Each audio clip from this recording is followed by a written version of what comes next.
बच्चों, आपने मोबाइल और लैपटॉप पर यह देखा होगा कि जो कीबोर्ड होता है उसमें ए बी सी डी लगातार नहीं लिखा होता।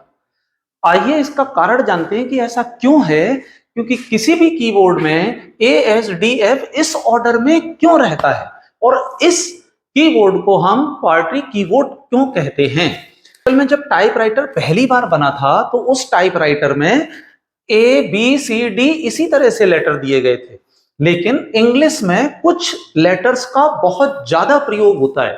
जैसे ई, कहते हैं ई का सबसे ज्यादा प्रयोग होता है।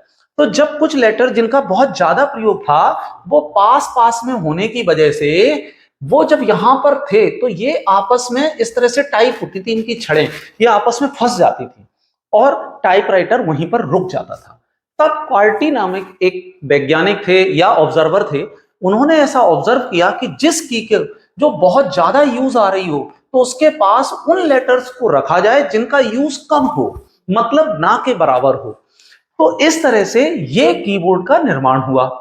फिर बाद में जब कंप्यूटर आए और मोबाइल आए तो यही कीबोर्ड क्यों चलते रहे, उसका बहुत छोटा सा कारण था कि जब तक लैपटॉप और कंप्यूटर आए तब तक ये वाला कीबोर्ड बहुत ज्यादा फेमस हो चुका था और आधे से ज्यादा दुनिया इससे ट्रेंड हो चुकी थी।